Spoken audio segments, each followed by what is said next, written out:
Hi, everybody. Ashley Ahrens from Arkansas here. I am going to share my screen in a second, but before I do, I want to show y'all, I want to lift up and actually show you in camera the album itself that these postcards came in that I got because I have a picture of it in my presentation, but you can't really tell how big it is, I don't think. And so I want you to see how big, look at my head.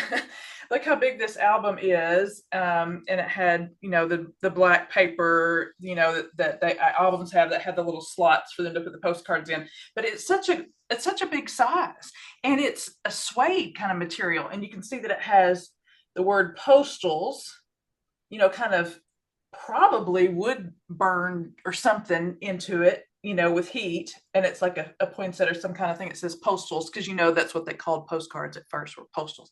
So anyway, this is the album from which these postcards and this family history is coming from. So I just wanted to kind of show it to you before you see the photo in the presentation too. So now I will start the slideshow.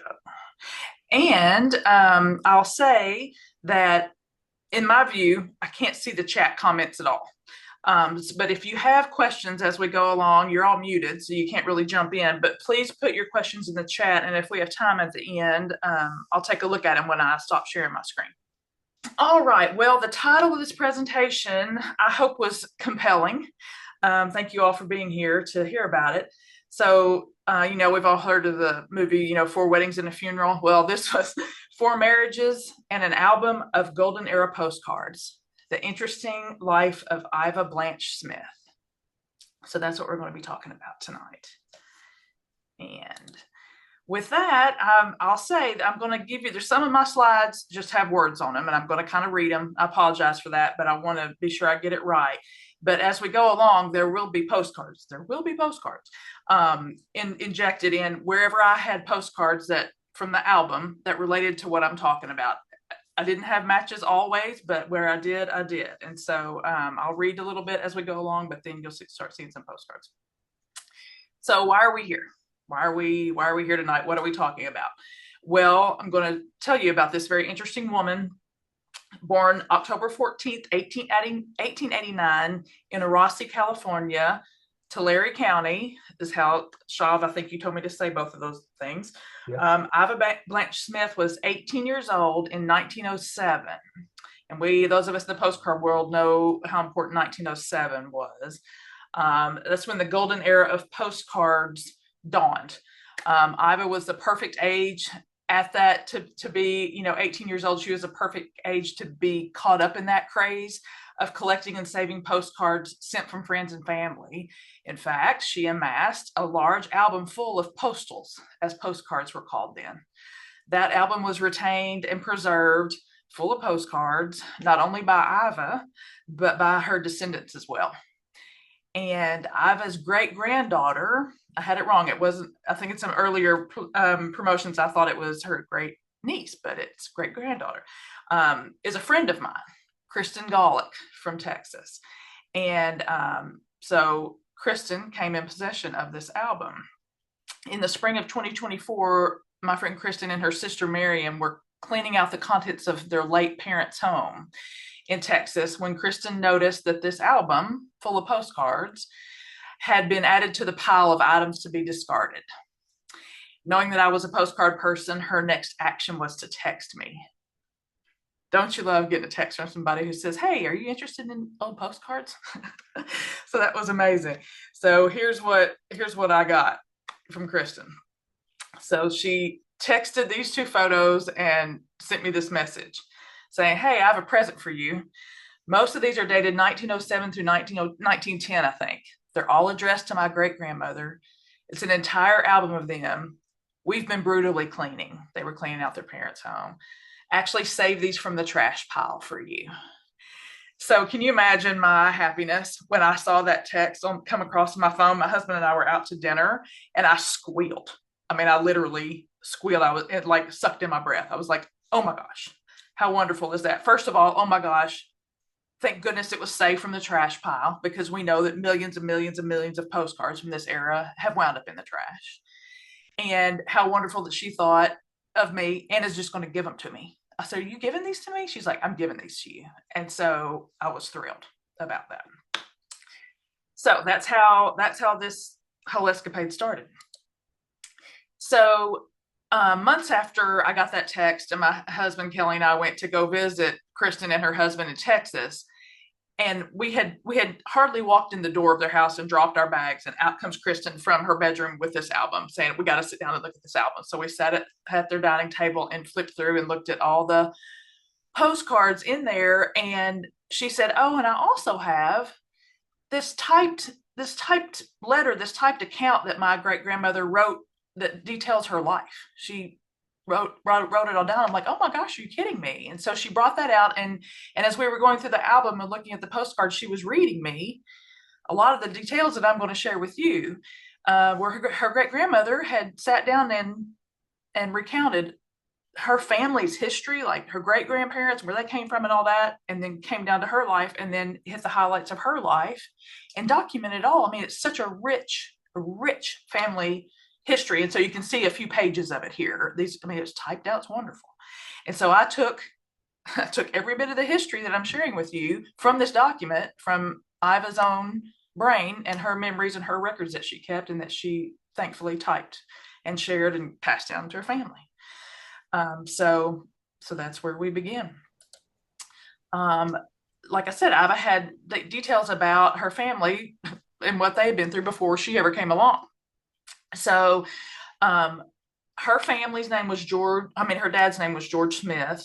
His family had originally been from New York, but he moved to Iowa to farm. And George married an Iowa native named Jaretta Risley. And when they were married, they moved to Western Iowa to farm. They had two daughters there, and one was Grace, born in 1879, and the other was Mabel, born in 1884. But in the spring or summer, probably the spring of 1885, when little Mabel was just 6 months old, there was a tornado that took everything, blew through, took everything. But she said it's except the house. And then the horses survived that were tied to the uprights in the barn. So I assume when she says it took everything, it didn't kill them, thank goodness. It somehow didn't take their house, and the horses, I don't know what shape they were in after the wind came through, but they were still tied to the uprights. But I guess they lost crops, obviously, and equipment, that kind of thing. So that was obviously a very tragic thing. And so George and Jaretta decided, we're moving to California. We're not going to live through this again. So they decided to move to California to seek their fortune. Well, they're sitting in Iowa. George is from New York. Why California? Besides the fact that, as y'all know, everybody likes to go to California. But why did they say, okay, well, let's go to California? Why not somewhere else? Well, it turns out, and Iva wrote in her documentation, that when her dad was 18 years old, he had gone to Eureka, California to work in a redwood sawmill for a season. And he liked California so much that he decided when he grew up, he was going to go back there. So that's why they returned to California. That's why he returned to California, and he took his family. So from Iowa to California, here they go. This was really interesting to hear about their journey. And Iva obviously had heard her parents and her sisters talk about this journey, and she documented it. She said the Smith family traveled from Belle Plaine, Iowa to San Francisco. The train they took was a combination of freight and passenger train. It took them 2 weeks to make that train trip. And Iva's notes relayed that each of her family members were responsible for having their own bedding, keep their bedding with them. And I guess they didn't have berths to sleep in. They were probably on the floor or whatever. And they also brought whatever food they could carry for their journey. But, you can't carry 2 weeks worth of food on you. So apparently it made a big impression on Iva's family that they relayed to her that at each of the train stops, as they went along, locals would come to the train station and sell food to the passengers, which was a smart thing for locals to do and a good thing for the passengers to have to buy. So they would buy food at the train stops, and then on the trains, they noted that the coal heaters were used to heat water to make coffee as they went along. So I thought that was a really interesting glimpse into what it was like to travel by train during that time. So once the family got to California, they bought a team of horses and a wagon and loaded their belongings and headed for a ranch in Tulare County.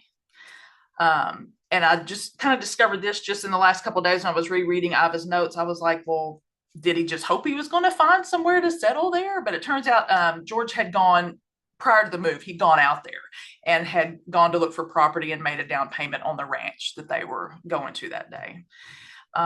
So when the traveling family reached the Kings River, they had noted in retelling the story that they were ferried across it, and then they went on to find their ranch, which was a 160-acre ranch in Arossi, which was 16 miles north of a larger town called Visalia in Tulare County. So apparently the ranch that he bought had already been settled and cleared. It had the farmland on the ranch had already been farmed, and meaning it had been cleared and all that. And there was a house there already and a barn on the property. So they had the basics of what they needed to get set up there. Once they were there, Iva was born in October of 1889. And of course, she was born at home. Everybody was then. And it was noted that a neighbor midwife assisted in her birth. So I thought it was interesting when I was doing this history to think about how old her parents were at the time when they had just moved across country and had two girls already. And so at the time that Iva was born, George was 35 and her mother was 33. So I was just thinking about what that meant as far as potential health risks. Then that's probably might have been considered to be a little bit on the older end to be having a child. I don't know how it was then, but anyway, I thought it was interesting that she was 33. So now they had three girls and 160 acres to farm. So here they were. So ranch life, it was interesting to hear or to read the description of what it was like to be farming in California, in that part of California at that time. And here's a postcard that shows just a typical ranch scene, it says. And it says, I'm looking at it, it says in Tulare County. And so it's a neat postcard that was in her collection that shows maybe what it kind of looked like there then. George raised wheat, barley, oats, and corn and sold surplus grain to a company in San Francisco, driving the mules and driving his wagon 20 miles to the railroad to ship it. When he took the wheat to the flour mill in Visalia to be ground for the family's use, he only needed to buy sugar. His daughter noted that they pretty much made everything else they needed at home, that sugar was the only thing he needed to buy. Iva noted that her mother dried corn for the winter, canned all kinds of vegetables in tin cans with sealing wax. So it's tin cans with some kind of a wax seal on it because there was no glass, the glass canning jars that we kind of think of. Those weren't either available there or not available at all. She noted that her mother would sometimes roast meat and can it also. So there were no stores closer than in Visalia, which was 16 miles away. And Iva recalled that her mother made all of her family's clothes except for underwear. They would buy underwear. So I thought that was really interesting. When Iva was 2 years old, her family built a new house on the same property, built a 2-story, 3-bedroom house. And Iva said they had all the conveniences, except for it goes on to say it had a bathroom, but there was no tub in it, no bathtub in it. They mostly used it for a pantry, the room, and that the toilet was an outhouse.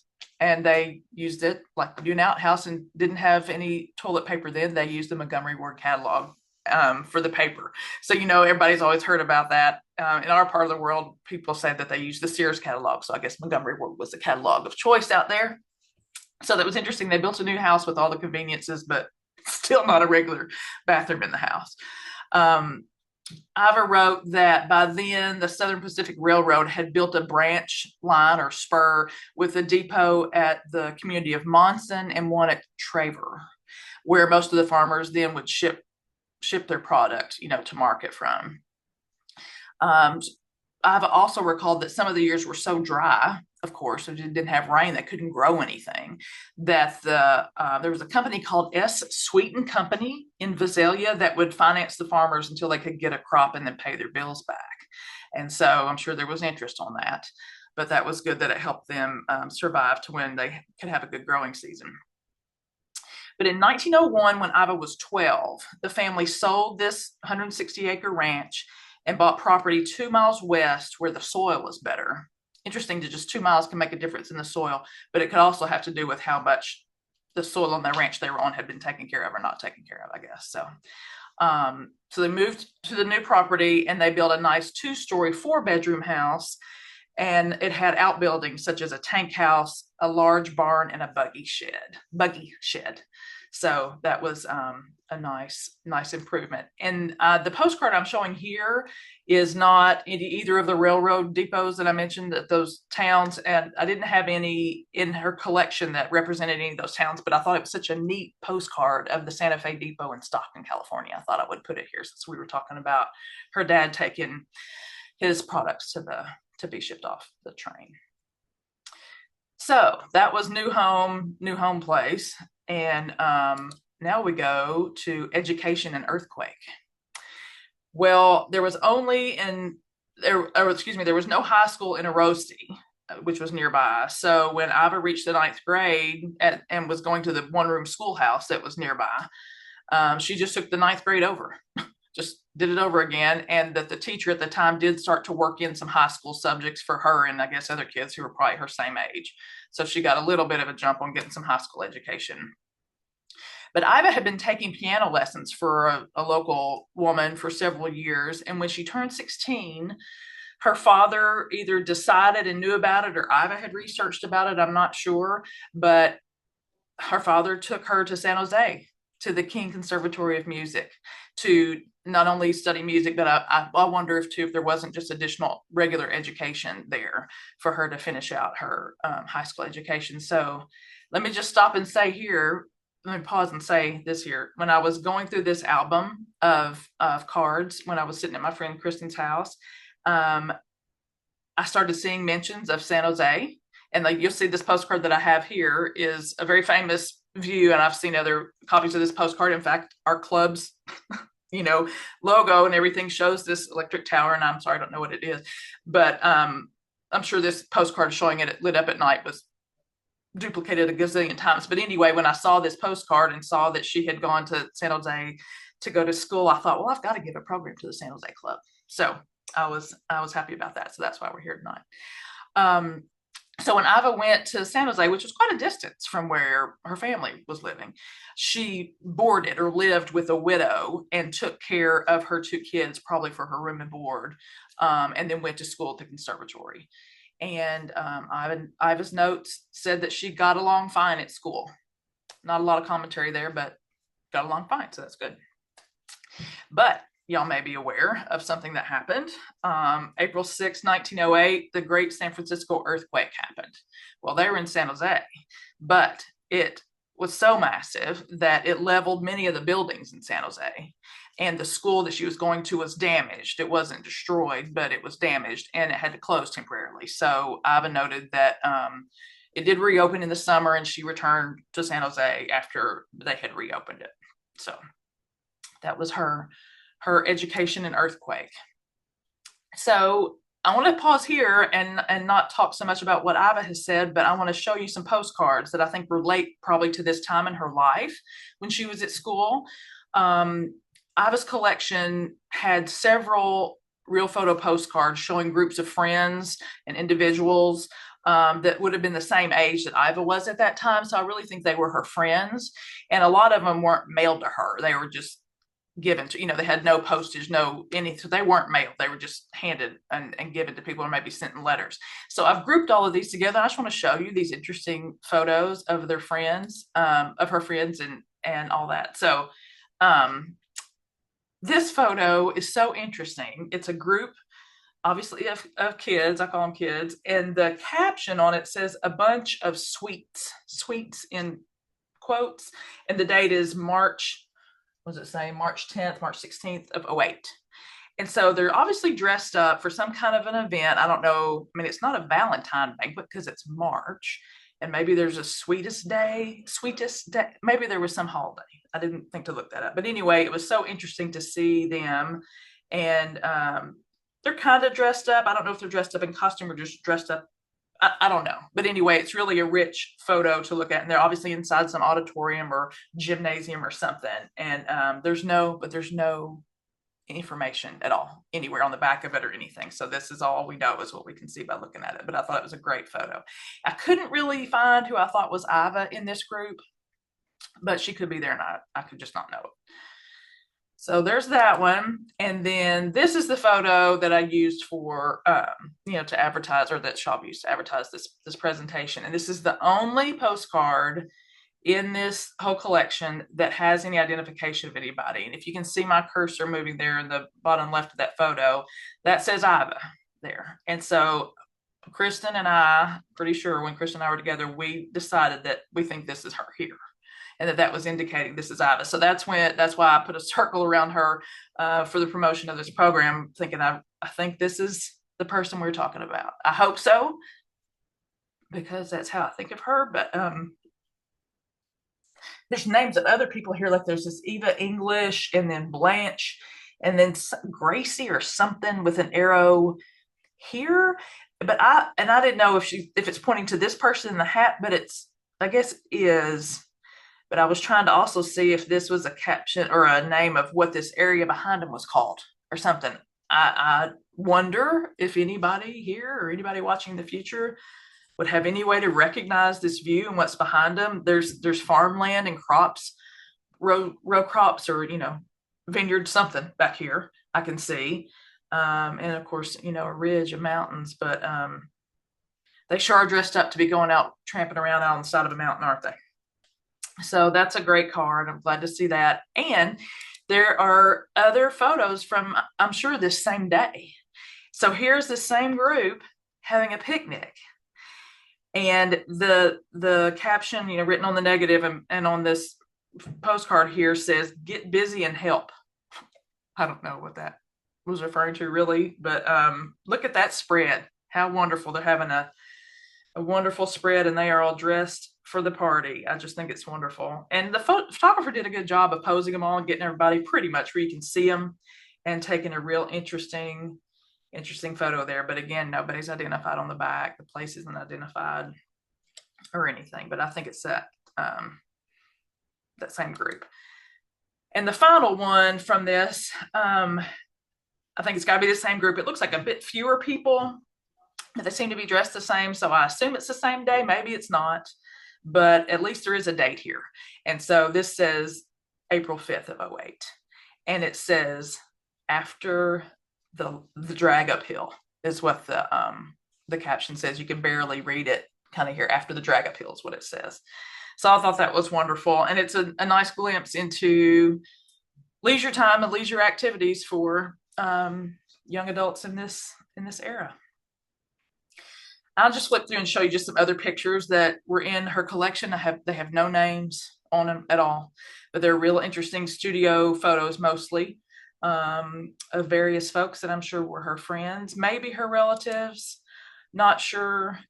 This is a dapper gentleman, certainly dressed up for his studio photo. And then if anybody, I know I can't hear you now, but if anybody can put in the comments and tell me if you know what this, I'll call it a uniform, or this particular way of dress, what occupation this is. Makes me wonder if it's a butcher or perhaps a barber. I'm not sure, but I thought that was really, really interesting photo of him in his, what I assume to be his occupational outfit. This was interesting. I think it's the same guy. Looks like he's, putting on some, Western, or I don't know, cowboy attire or gunslinging attire. I'm not sure. And then on a horse here too. I think that's the same person. And I think it says some cowboy there in the caption. Then we have two photos just of a woman, of course, dressed to the nines for her studio photo. And then a man on the street a photographer caught him and was probably taking pictures of photo walking down the street wherever this was. So he's out for his Saturday shopping or whatever. So that was that. I thought that was really neat. But regarding her friends in San Jose, she made particular note in her documentation that she became friends with a girl named Ethel Berry. And I assume that Ethel went to the San Jose Conservatory with her. But in her collection, and Iva's collection, were these two postcards that were from where Ethel Berry was from originally, which was Susanville. And I'm sorry, I didn't look up to see if Susanville was close by San Jose or how far away that was. But these two cards showed one of them on the left shows a church, and then on the right shows the high school, both in Susanville. Now, these cards were not sent from her friend Ethel Berry. It was sent by someone in her family later, but they're in the collection. They related to where her friend was from, so I wanted to show you those. Those are nice. Those are nice cards. And then there's another close quote unquote friend that she met in San Jose I'm going to tell you about. So her friend Ethel's two brothers were going to the nearby Santa Clara College. So Iva got to know the brothers and a friend of the brothers, who is a guy named Cleon Peter Kilburn. And Cleon was called Lefty. So he'll be referred to a lot as Lefty because he was a left-handed baseball player. And he either at this time or later went on to play in a minor league club, minor league team. I figure he probably played at college and then maybe went on to play minor league. I'm not sure, but there's some notes that say that he was in the Santa Clara Ball Club, whether that was the college or whether it was the town, whether it was minor leagues, I'm not sure. And so all this was in San Jose. And so coincidentally, Cleon, or Lefty's mother, moved to San Jose to be near her son while he was in college, or while he was based there with his baseball playing. And his mother moved into the apartment right upstairs in the building from where Iva lived. So she got to know Lefty and Lefty's mother. And this postcard doesn't have anything to do with that per se. It's just a nice view of, I have to look at my screen to see what it says. It's the St. Clair Clubhouse, St. Clair Clubhouse in San Jose. So that was a neat card I decided to put there. So now we're going to talk a little bit more about Lefty. It's just really interesting. So I have gathered together, there's about 8 or 9 postcards in the collection that were from Lefty written to Iva. And they were all around a compact period of time. And we're not going to be able to read them all, but I can tell you a little bit about what I read in them. You can see them. But didn't he have lovely handwriting and fountain pen, which I guess everybody wrote in fountain pen, but it's beautiful. So I'll show you the cards he sent to her. And the timeline is, I think I'll say in the next, let's see, the timeline is about from April of 08, March or April of 08 to like September of that same year that all these cards were sent during that time.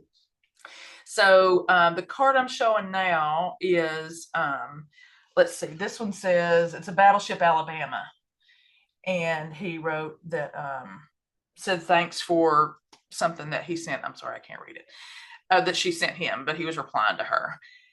And then the next one is also of a ship. This is the USS New York. And I can read, if I lean over here, I can read what he says here. He says, this is written July 1st of 08. Dear Iva, I'm in Frisco this morning with mother. So she knew his mother. My boat leaves in just an hour. Will drop a few lines when I get there. Got the big sheepskin last night. And so it took me a minute. I was like, got the big sheepskin last night. That's diploma, isn't it? He's got his diploma. And so I guess that means he graduated from college or whatever. And then he was going out on ship. And then he said something that he's going to Honolulu.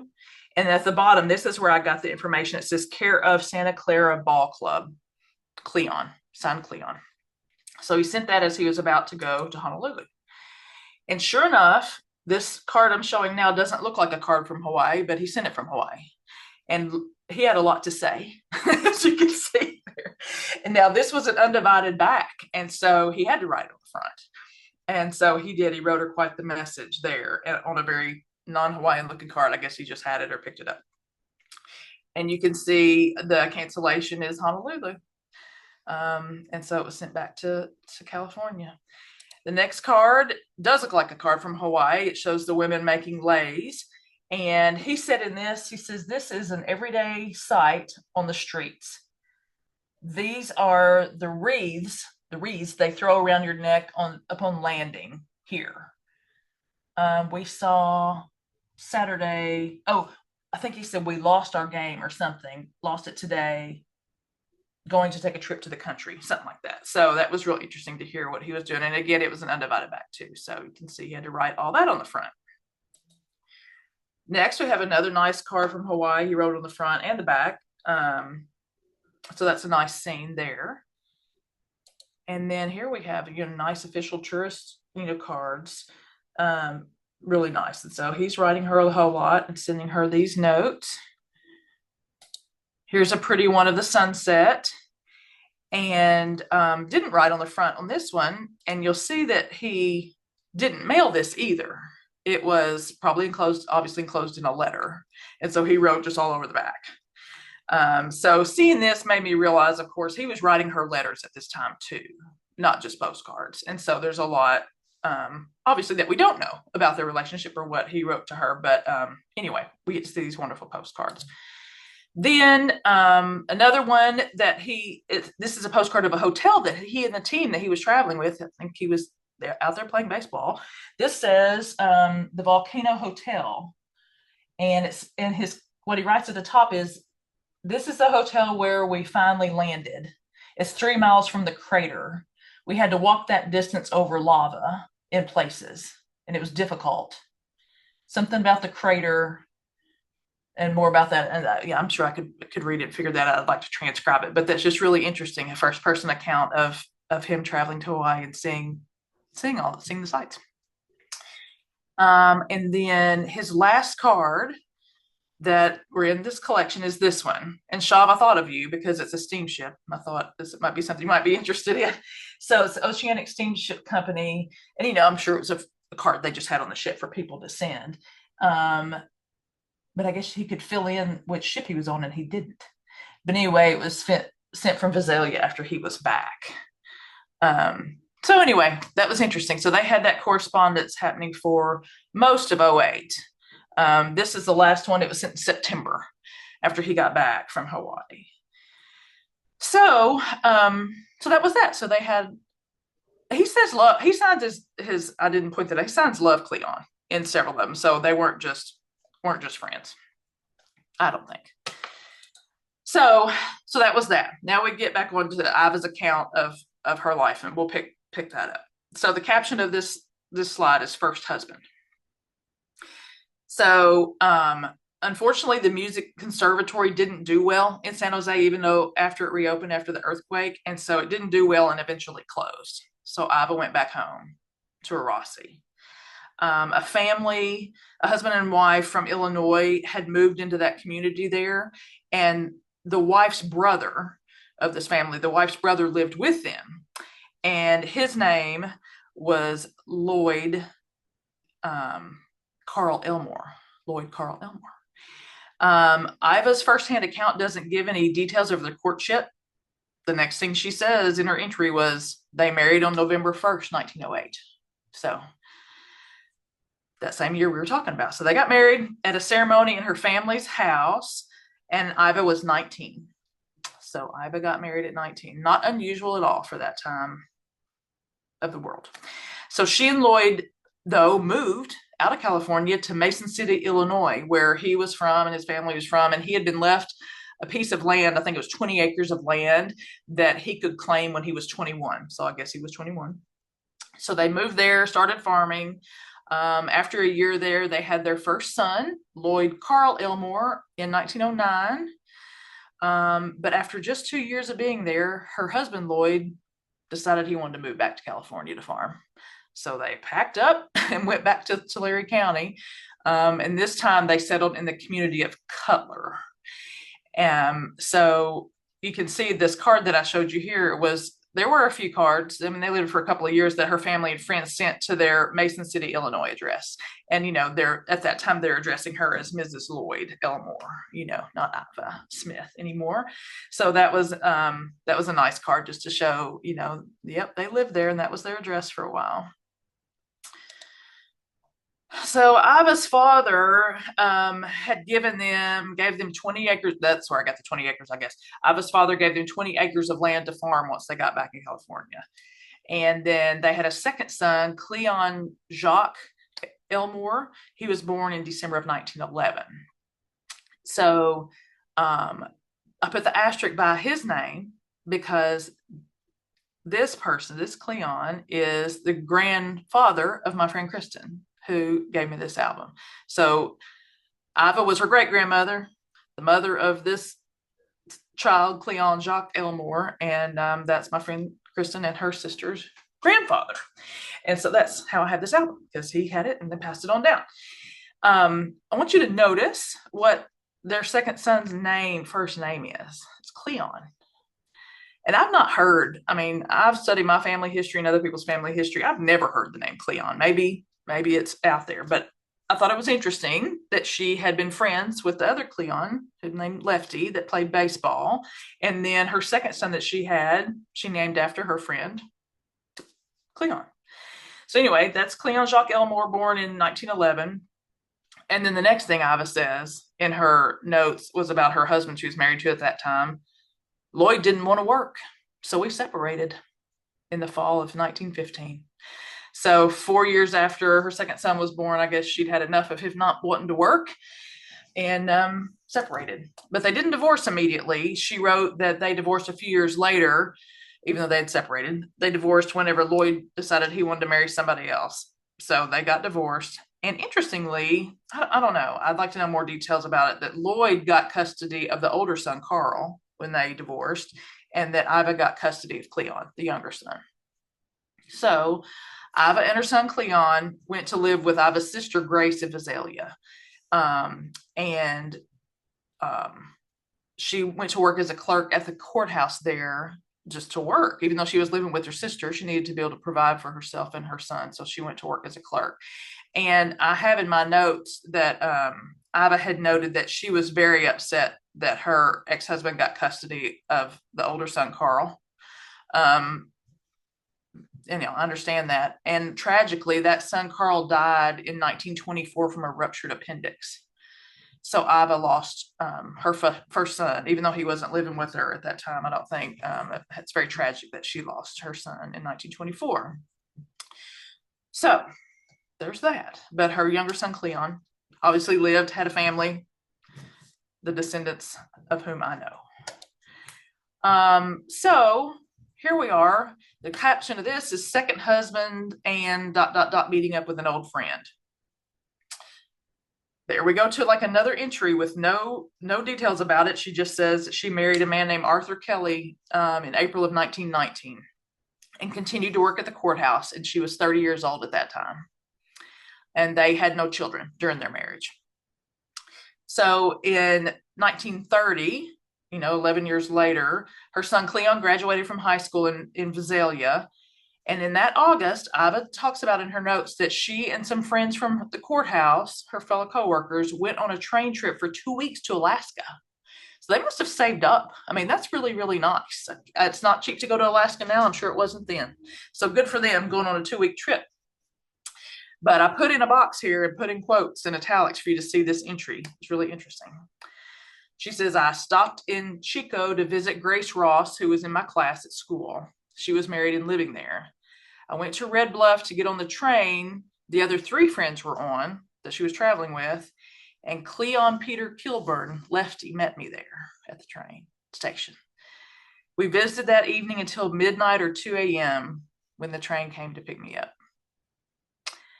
And then her next entry in her, in this document, she just said, and my friends and I really enjoyed our trip.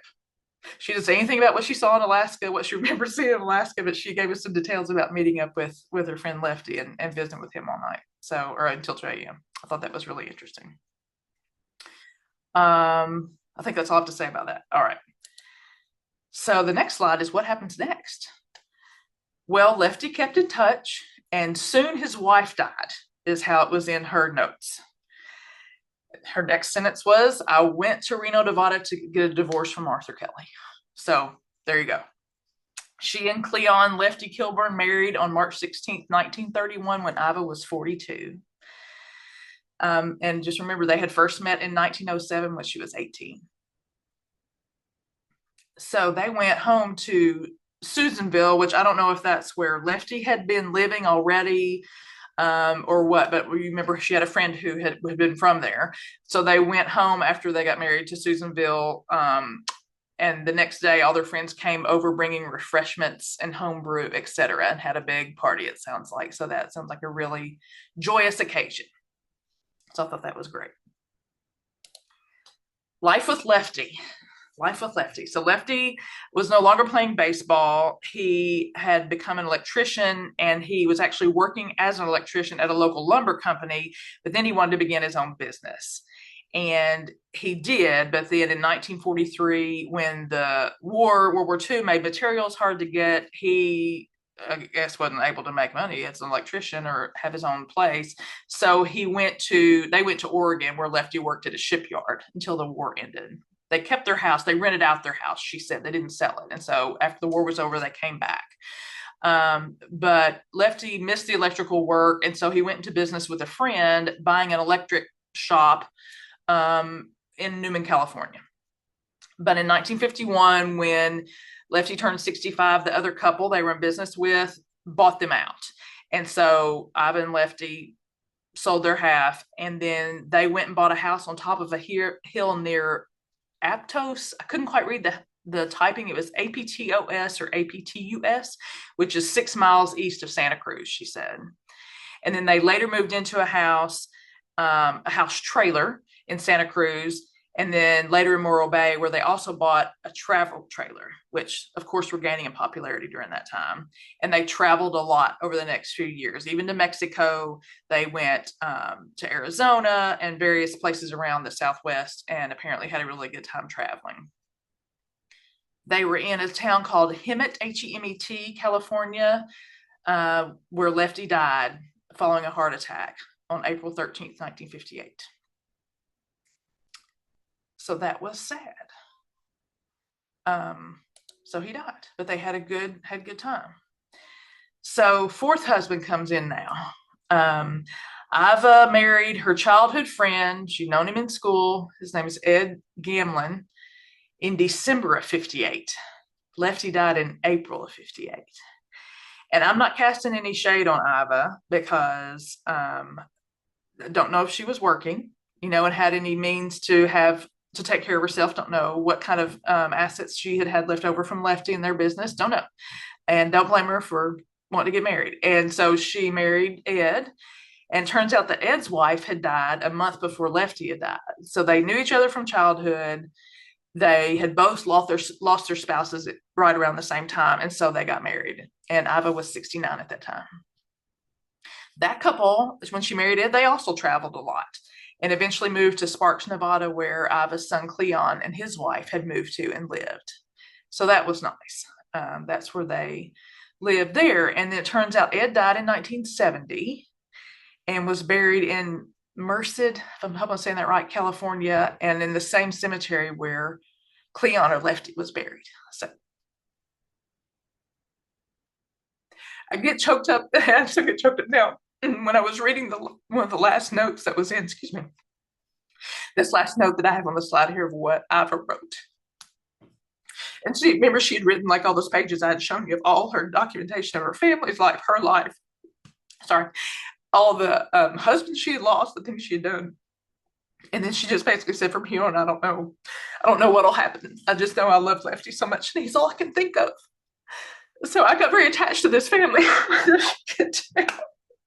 And so I thought that was very poignant, because obviously he was the love of her life, and she was the love of his life, since they had come back around and gotten married. So I thought that was a very poignant quote. So I thought I'd put it there. So that is almost the end of their family information. I do have a little bit more about her. In August of 79, at age 90, Iva died. And she was still in Nevada with her son Cleon, living up there. But she was again buried in Merced, California, with these other folks who were there, having lived a very interesting and full life. I'm sure you would agree with that. Her son Cleon, my friend Kristen's grandfather, died in 1986. And he is somehow how the Texas connection came in, because he was buried in Texas.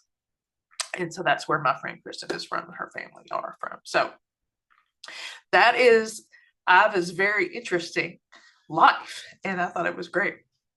And I'll get myself together here for a second. I have some interesting things to show you that are, guess what, postcards that I pulled from this collection that didn't have any necessarily any tie to any part of the story necessarily, but I pulled out some ones that as postcard collectors and postcard enthusiasts I thought y'all might find interesting. So I have a few I'm going to roll through here and show you, and then I'll be finished. So other postcards from the album. This one is an unbelievable postcard. It was sent from Colorado, and it shows miners in, digging, excavating, and look at that safety equipment. Just some logs, just balance on those logs, and the message. And I don't know who sent this. I can't really read it. It says, "How would you like to climb about here? How would you like to climb around here?" Isn't that amazing? That was an incredible card. It's not a real photo, but it's really cool. There's probably a million of these postcards that were made of LA during this time, but this says Broadway near 6th Street looking north in LA. Boy, LA doesn't look like that now, does it? All right. There's the back of that postcard there. This postcard too, I mean, it has to be, it says the Hearst building at Mononode and Palace Hotel. I'm sure I'm not saying Mononode. I mean, it looks to me like it's after the fire, right? Because this is damage here and here. So I'm sure that's what that was, and after the earthquake and fire, I mean. So that's that. This real photo postcard, y'all, is incredible. I can read it to you. I'll show you the back of this second, but I can see the back here. So this person had a photographer come take his photo, and he says, "This picture is of my room at the club in the city with my very own something."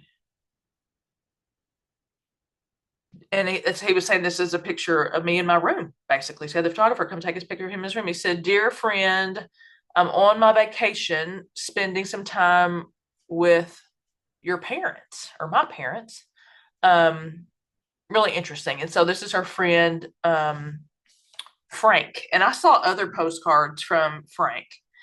And anyway, I just thought this was incredible. And it has an RPO. No, it doesn't. It says San Francisco. It does say RPO. But anyway, so he was in San Francisco is where this was taken. This is just an incredible view of the inside of a hotel. Oh, I guess we'll say it's a hotel, boarding house. It's such a sharp, clear picture, and he's posed in his suit and everything. It's just incredible. Incredible. Wanted to show you all that. So that's the back where he's writing, "I'm on vacation in my room." And then it has San Francisco RPO, Railway Post Office. Cancellation there. This is just the caption of this is a typical residence in Visalia, California. Visalia, California. So that was what some houses looked like during that period of time. And I'll show you the back. This one was posted in 1908. This is the only one in her collection that anybody had typed the address to. And you'll see that was sent to her whenever she was in Illinois. She was married for her first marriage. This real photo postcard is of the lake at Millwood, California. And I think that's a great real photo card, but it doesn't have any other information on it, but there's the back of it. Here's another real photo that says flowers and snow, Cal. So I guess it's saying flowers here. And now you can maybe barely see that there's the snow-capped mountains in the distance there. So flowers and snow, California. And here's the back of that one. So where was that sent from? Oh, the Neuro. Oh, I saw that city name somewhere else. I'm not gonna be able to call it, but y'all probably know it. I think this is the last one I'm going to show you. I think that's Dinuba, by the way. Okay, thank you, Shaw. Thank you, or whoever said that. Yeah. Check this postcard out. This is a postcard of the state prison looking down from the mountains in Canyon City, Colorado. And it was sent to Iva. No message, no signature, and Dunlap. Is that what you were saying, Shaw, a while ago? So it was sent to Iva. They were thinking she was in a Rossi, but by that time they forwarded it to Dunlop, whatever. So I thought it was very curious. I mean, my mind is thinking, oh, somebody from the prison sent this to her with no message. But that's kind of weird. But even if someone else just picked up this postcard in town and said, here, I'll send you a postcard to the prison, why wouldn't they have written the message? They just sent it to her. Anyway, I thought that was interesting. And that's, I'm sorry, you couldn't see the back. Here's the back. You can see that it was how it was forwarded there. So that was interesting. And then that is the end of my presentation. Wonderful. Thank you. Just a great job. It's funny, the last thing you showed there was the old prison in up by Carson City, Nevada. When I was a salesman, that was part of my territory. I used to actually go up there and call it that prison. It's way different than it is today and at that picture. But when I was going there, it still looked the same as in that postcard, believe it or not. So okay. Wasn't that all long ago? Anyway, well, thank you so much for that. I appreciate that. Very, very interesting. That photo album that you have would make a wonderful book. You ought to consider writing a book about that one. That would be a great one.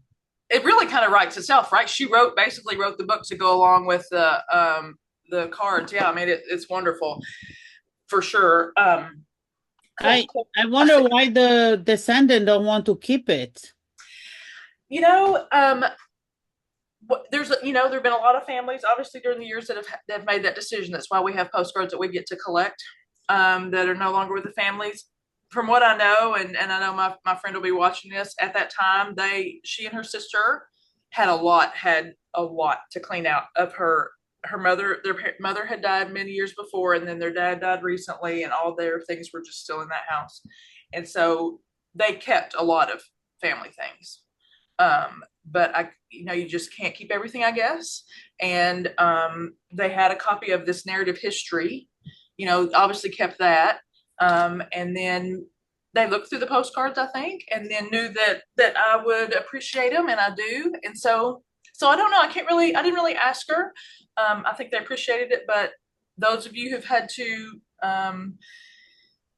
take care of things of relatives or parents, after they're gone, you have to make decisions sometimes, right? And I know my mother has done that, and she would always, when she had my parents or her parents' things or relatives' things, she'd think, so-and-so collects this kind of thing. I think they would enjoy it rather than me keeping it, And so I feel like that's, if I had been a postcard person, Kristen didn't know me, I just think it would have been gone, obviously. So I'm just grateful it turned out the way it did instead of going in the trash. I have one more question. On the first slide you show, there is an election tree? Yes, and I'm sorry. Yes, I should have called that out. Let me pull that up on my computer, and I can tell you what it says. It says under that tree, and I'm sorry, it'll take me a minute to pull it up, is they put the sign there because it was under that tree somebody met with a group of people to form the Tulare County. That was like where the county, it's called the county tree or the whatever tree. And so that's what the plaque says, that on such and such date, so and so met here, and this is a tree. And so it's and there are a lot of postcards, not a lot. There are some postcards out there of that, but not that exact same view that I have. It's a real photo postcard that somebody took a good angle on that sign and that tree. So yeah, I'm sorry I didn't call that out, but that's what it was. I think that the county seat of Tulare County is Visalia, by the way. So it could have been right in Visalia, which is an area that you talked about quite a bit. So yeah, right. That'd be helpful. Yeah, it was a neat photograph for sure. Yeah.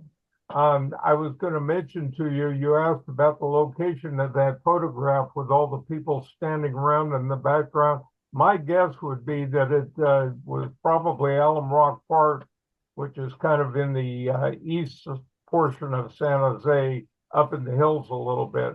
So that's my guess. There's no way of really knowing, but that's what it kind of reminded me of. See some others nodding their head. It's an interesting theme about climate refugees. I mean, was it also because maybe California had a more sunny climate in terms of year round rather than Iowa, as well as not just the tornadoes in Iowa? So, well, probably so. As farmers, it's a longer growing season in California than in Iowa, for sure. That's a good point, Kyle. And let me just go back and see if I got the spelling. Are you saying, Shaw, are you saying Alamont? Alum Rock, ALUMROCK, Alum Rock Park. Okay, thank you. Alum Rock Park. Okay, well, thank you for that. I might try to look up some pictures of that time and see if it, but y'all obviously know, so that's great. It'd be fun to know, that's for sure. Yeah.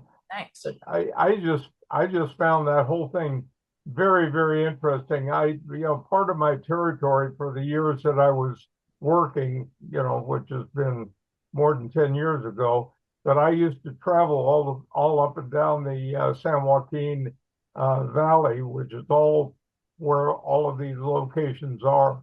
So I know that area well, and it was fun looking at the history of it with you. Thank you. Well, that makes me really happy. Like I said, when I saw that it had, first of all, it's California album mostly of her life, and then San Jose for sure. I was like, all right. And I learned a lot. Obviously, I learned a lot about the area that I didn't know. And so it was interesting for me, and to just hear the firsthand account of what life was like, you know, then it's just wonderful. And then for those of you who are familiar with the area, I'm sure that was wonderful to be able to hear about it, see about what was going on, and hear about it from a person living during that time. It was for sure. Great job, Ashley. Thank you very much for that presentation. Thank you, Joe. I always have been really interested in those real photo postcards, and mostly they're rural based ones. And I have a small collection of those last 20 years. And what's interesting is, like you were mentioning, or you were showing, that a lot of them, when I have bought them in the past at antique places where I've received them, you only get one. And you don't know, there's no writing on it, so you have no clue what it's ever going to be. And it's a person standing there in overalls, or their farmhouse. And there's just a really great history out there of those real photo postcards. And a lot of them are rural scenes, and they're making butter out in the front of the house. They want to show all their stuff off. They're sitting in their kitchen chairs in the front. And so I've always just found those really interesting. But what's also to note is you show that one with the guy in the hotel room, and that's a city one, most likely. And so there's some good city ones out there too, the real life ones. So they just capture a good time period. It's incredible. Yeah. It is. Yeah, But I you agree. really don't get a story with a lot of them. No, That's great.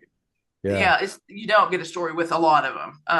But it's unlike photos that were taken, and photography was new, and it was smart that it was good for all of us that they put it in the postcard form that we did so we can have them. But unlike the printed cards, that are touched up and artists did to them, and you're looking at those real photo postcards, you're looking at it like it was, right? Exactly how it was. And so it's unvarnished, real, whatever, even if you don't know who it is, you get to learn a lot just by looking at them. Yeah. Thank you. Yeah, Ashley, this is Lynn. I loved your story and your presentation.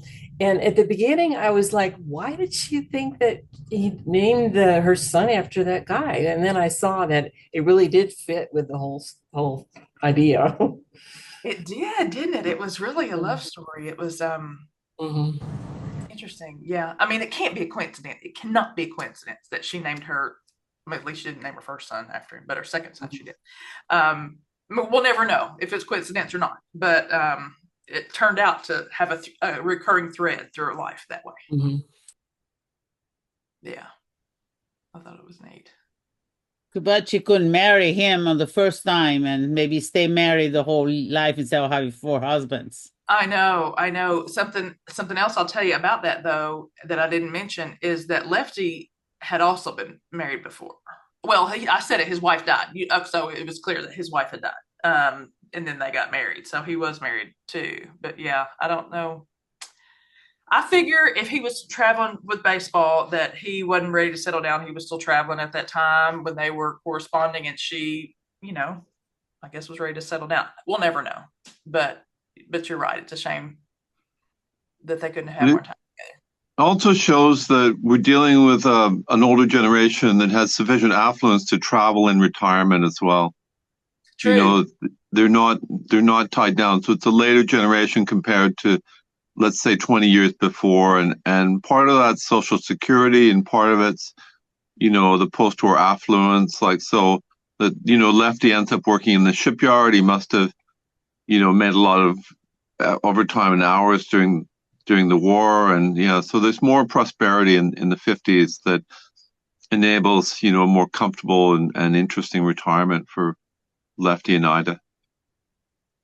Absolutely. Good point. And the highway system, made travel easier in car. A lot of it was just very different than, like you said, 20 years before, and certainly different from their parents' generation. Yeah.